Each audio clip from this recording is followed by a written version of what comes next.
Assalamualaikum warahmatullahi wabarakatuh. Selamat datang Sobat Muslim di channel Cermin Kehidupan.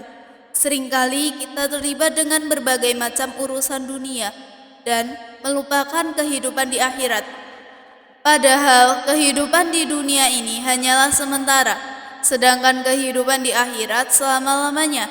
Atas dasar inilah channel ini dibuat agar dapat menjadi dasar kehidupan, agar kita senantiasa introspeksi diri untuk menyongsong kehidupan yang lebih baik di hari esok.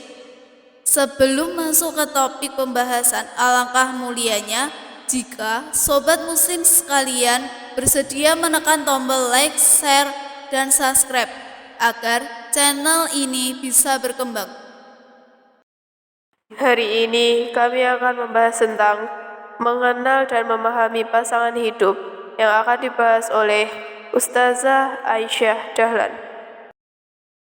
Jangan lupa dukung channel ini dengan klik share, subscribe. Ya, baik, bismillahirrahmanirrahim. Assalamualaikum warahmatullahi wabarakatuh.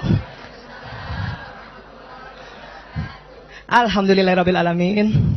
Wassalatu wassalamu ala asyrafil anbiya'i wa mursalin wa ala alihi wa sahbihi ajmain, amma ba'du. Teman-teman, sahabat-sahabat, apa kabar, Bu? Alhamdulillah ya. Ya. Baik, hari ini kita kembali mau belajar tentang bahasa kasih. Jadi ini part 2-nya ya. Buat ibu-ibu, teman-teman yang waktu membahas ini tidak hadir, tenang saja, saya akan ulang sedikit tentang bahasa kasih ya. Dan buat teman-teman yang waktu itu sudah hadir, pertanyaannya adalah, sudahkah mendapatkan ya bahasa kasih utama pasangan kita? Sudah dapat, Bu? Sudah dipraktekkan kah? Adakah yang masih bingung, suami saya bahasa kasih utamanya apa ya? Masih bingung ya? Ada mana operator? Oh, ini mohon maaf nih, timnya Bu Aisyah semua bawa anak. Alhamdulillah ya. Sebetulnya bahasa kasih apa sih? Gitu ya. Jadi gini, saya ulang sedikit ya. Dulu sewaktu kita pertama kali hendak dilamar, apa perasaan ibu-ibu? Deg-degan. Apa lagi? Keringat dingin? Masya Allah. Saking senangnya ya. Mungkin ada teman-teman di sini proses pernikahannya lewat ta'aruf, pertemuan gitu ya. Mungkin juga ada yang dijodohkan. Nah, saya termasuk dijodohkan. Nah, ada yang ketemu sendiri? Alhamdulillah. Ada yang dipaksa?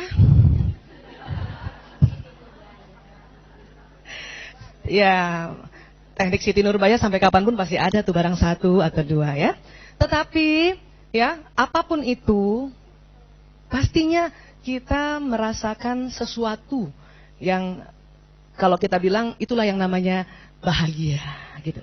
Ya. Kenapa? Karena pada saat kita mengikuti fitrah kita sebagai seorang perempuan dan kemudian ingin menikah dengan seorang laki-laki, itu hormon bahagia di otak kita tuh banjir. Sehingga itulah salah satu dampaknya deg-degan, keringat dingin, dan selalu merasa semangat, gitu ya. Nggak sakit, walaupun diterpa hujan pada saat pertemuannya, nggak sakit.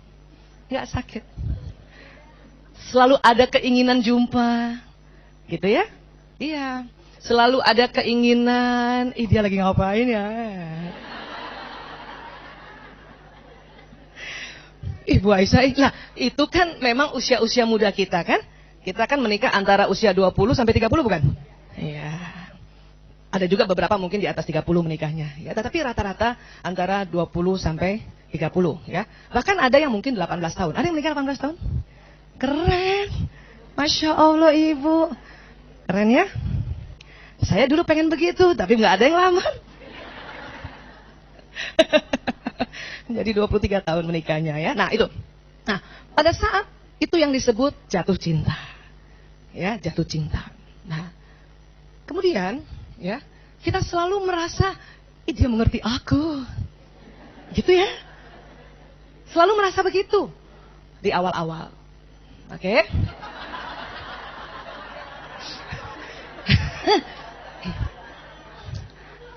Ini fakta. Ini kaitannya dengan neuroscience sangat erat ya, kaitannya tubuh manusia dan kaitannya dengan tuntunan Allah untuk selalu belajar seperti ini. Oke? Ya, baik. Kemudian ya, pada satu ketika ya, setelah menikah, rasa itu sebetulnya, rasa jatuh cinta itu menurut para ahli psikolog dan psikiater bisa bertahan selama 2 tahun. 2 tahun. Adakah teman-teman yang sebelum 2 tahun udah kesel? Waduh. Walaupun ada namanya sedang menselaraskan bersama apa kemauan dia, apa kemauan kita gitu ya. Nah, tetapi ya, kata para ahli, sebetulnya pada saat pertama kali kita jumpa dengan calon kita dan sampai 2 tahun, itu sebetulnya istilah tepatnya bukan cinta. Kenapa? Karena kalau cinta ini yang harus dipertahankan sampai kita akhir hayat. Nah, itulah istilahnya cinta sejati. Asik. Jadi apa dong waktu pertama kali kita berjumpa dan kemudian kita deg-degan, keringat dingin, ya, selalu ingat, itu diartikannya istilahnya adalah kesengsem. Itu bahasa Inggris bukan? Bahasa Indonesianya terpesona. Atau sekarang istilahnya kasmaran. Ya, itu. Karena banyak di antara kita selalu merasa cintaku sudah pudar gitu ya. Sebetulnya cinta itu ya tetap ada. Kenapa? Karena kalau sudah kalimatnya atau kata cinta itu sudah harus masukkan unsur ilahiyah. Ya. Melihat suami dengan cinta. Aduh. Pulang datang muka rata disuruh melihat dengan cinta. Ya. Tetapi karena udah kalimat cinta itu harus berpikir, ya Allah, yang datang ini adalah jodohku yang engkau tulis di Lauh Mahfuz. Harus kayak gitu tuh. Supaya muncul cinta. Gitu. Ya. Pas dia datang, jodohku. Biarpun begitu mukanya, gitu kan. Rata. Kan kita udah belajar kan? Berapa menit laki-laki rata mukanya masuk rumah? 10 menit. 10 menit. Dan itu nggak usah lagi dipersoalkan. Percuma datang ke Rumil. Kalau muka laki-laki 10 menit kita persoalkan, dia nggak pernah senyum pada aku. Kapan? Waktu baru datang emang begitu semua laki-laki. Malah aneh kalau laki-laki baru datang udah senyum-senyum. Aneh. Keren laki buka pintu. Assalamualaikum. Itu keren. Assalamualaikum. Bahkan kadang nggak lengkap, Kom. Karena udah habis kata-katanya. Ya, muka rata keren itu. Saya dulu sempat belum ada ilmunya karena belum pernah jarang taklim dan belum belajar tentang neuroscience, itu mempersoalkan. Tuh kan. Kasih dia nggak suka pulang ke rumah tuh kan. Lihat aja mukanya rata tuh kan. Gitu kan. Ya. Tetapi setelah belajar itu nggak jadi persoalan. Pas muka rata, ya Allah, laki banget. Muka rata kan gitu ya. Nah, ya. Jadi semua ilmu harus digabung-gabungkan sebelum kita mengenali bahasa kasihnya, ya. Dan definisi bahwa cinta pudar, ya, itu harus mulai direvisi. Cinta sejati itu pasti sampai meninggal. Bahkan kita perempuan, Bu, udah meninggal aja masih kepo. Iya, saya bilang sama suami saya, kamu kalau saya meninggal duluan, saya paham bahwa laki-laki tidak bisa ditinggal istrinya lama-lama. Menikahlah. Nanti pada saat kamu ijab kabul saya datang. Bayangin perempuan, sudah meninggal aja masih kepo. Saking cinta sejatinya itu. Pengen tahu siapa gantiin gue.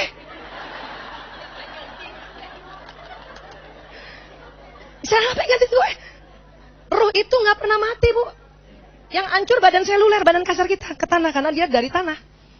Ya, badan seluler atau ruh kita Allah simpan di iliyin, lapisan langit ke-7 insya Allah.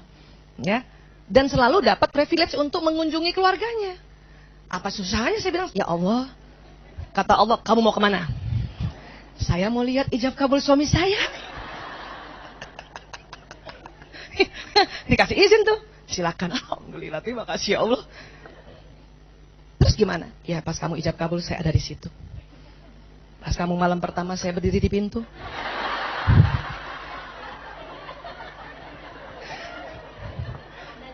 Kalau ada figura jatuh itulah saya datang. Bayangin Bu, betapa cinta sejati. Kita udah meninggal aja kepo. Pengen tahu. Masih ada gitunya loh. Ya, udah jadi ruh padahal. Ya gitu ya. Kata suami saya apa? Kamu ini ngizinin apa nakut-nakutin? Sebetulnya antara ngizinin dan juga membeberkan fakta. Bahwa kita perempuan sampai kapanpun ya tetap ingin tahu apa yang terjadi pada pasangan kita. Saya tanya balik, kalau kamu yang pergi duluan saya gimana dong? Ya, kamu gak boleh kemana-mana. Waduh, saya harus ke Rumil. Oh, kalau ke sana sih boleh. Ya, nggak boleh kemana-mana. Mikir gimana? Ya, nah, jadi cinta sejati itu tetap ada. Kalau yang di awal itu namanya kasmaran. Kenapa? Itu adalah kerja dari hormon yang Allah berikan. Ya, dan pada saat itu terkadang otak rasional kita nggak jalan. Sementara orang lain sudah bilang, terutama ibu kita kan, kayaknya kamu nggak cocok. Enggak lah ibu nggak pernah tahu aja sih, bukan jarang ketemu dia, gitu. Ya, kayaknya ibu dengar kabar calon istrimu itu pernah 2 tahun di rumah sakit jiwa. Oh, sekarang mah udah sehat. Itu ketutup loh kita semua. Ya, pas lagi kasmaran ya, kemudian jalan-jalan di taman lihat ada suami istri bertengkar. Apa kata yang kasmaran ini? Kita nanti nggak kayak gitu ya. Ya Allah. Ya, kita jangan kayak gitu ya. Kita akan selalu mengatakan bicarakan apa yang kita mau kan. Ada gitu nggak? Ya, itu anak-anak sekarang tuh kalau saya bukan ketawain, saya cuman iya. Nanti ya. Karena ini sebuah proses yang alamiah sesungguhnya. Hanya kalau kita nggak banyak belajar, maka ya hormon ini kan berkurang. Kenapa? Karena ada hormon baru yang dipersiapkan Allah untuk ya menghadirkan manusia baru. Ya kan? Salah satu tujuan pernikahan adalah menghadirkan manusia baru dari rahim kita. Itu hormon berbeda lagi yang Allah siapkan. Sehingga getar-getar tadi, pesona tadi terhadap pasangan nampaknya hilang. Tetapi cinta sejati tetap ada. Hanya ya kita mengabaikan suatu kenyataan yang dasar bahwa suami istri berbicara dalam bahasa kasih yang berbeda. Ya, si suami mengatakan, ya, kamu kenapa marah lagi? Saya apa kurangnya, kata suami.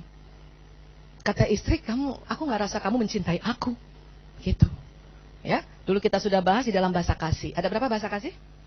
Ada 5. Ya, nah, jadi kalau bahasa kasih itu apa maksudnya Bu Aisyah? Bahasa kasih itu adalah cara mengutarakan cinta yang dilakukan oleh kita dan dimengerti oleh pasangan hidup kita. Banyak yang nggak ngerti. Maksudnya apa? Contoh saya ya. Suami saya sudah ya mengutarakan cinta yang dia lakukan. Apa? Setiap HP saya rusak, dia siap siaga membetulkan. Ya, setiap anak-anak bayar sekolah, dia siap siaga langsung bayar. Ya. Setiap misalnya rumah saya itu bocor, dia siap siaga langsung kontak orang untuk membetulkan. AC panas dia. Menurut suami saya, itulah cinta yang dia lakukan. Tetapi saya nggak ngerti. Kenapa? Karena buat saya, ya, cinta, kalau saya dicintai suami saya bukan itu. Kalau cuman betulin HP mah, saya panggil orang aja. Iya kan? Iya. Kemudian misalnya betulin rumah, saya bisa telepon, punya daftar. Kan gitu. Kenapa? Karena saya bahasa kasihnya berbeda. Apa? Bahasa kasih saya itu sentuhan fisik. Bukan hubungan intim ya. Kalau hubungan intim semua keluarga harus hubungan intim untuk menghadirkan manusia baru. Sentuhan fisik, paling cuma diginiin aja nih pundaknya nih. Ya Allah. Udah rasa ya Allah dia mencintai aku. Padahal cuma digini doang. Itu sentuhan fisik. Atau misalnya jalan gitu ya. Misalnya mau nyebrang digini doang. Ada. Buat saya itulah ya bahwa dia mencintai aku. Itu bahasa kasih. Dulu saya nggak ngerti karena belum banyak belajar. Pertengahan pernikahan, 27 tahun pertengahannya baru ngerti. Agak telat sih. 15 tahun empet bertahan. Tetapi setelah banyak belajar, pertama yang saya pelajari adalah, dia laki-laki memang. Otaknya beda sama kita. Kedua, watak. Oh iya memang, suami istri watak harus beda. Kalau watak terlalu sama, bosan. Sama seperti sekarang sedang juga musim di seluruh belahan dunia, ya. Punya pasangan hidup sesama jenis itu sangat membosankan. Itu sudah terbukti. Beberapa klien-klien saya yang ranah itu datang dan mengatakan bosan. Terus gimana? Kata mereka sekarang sedang banyak yang ikut komunitas ini. Jadi gampang cari yang baru. Salah satu tujuannya begitu. Ya, nah. Sama watak pun kalau sama persis suami istri sudah diteliti bakal cerai. Gitu. Jadi gimana? Yang berbeda. Mitra yang terbaik adalah mitra yang terbalik. Jika sobat ingin memberikan kritik dan saran, sobat muslim bisa komen di kolom komentar ya. Kami akan segera memperbaiki kualitas video kami agar sobat muslim nyaman saat menyimak video-video kami. Sekian, wassalamualaikum warahmatullahi wabarakatuh.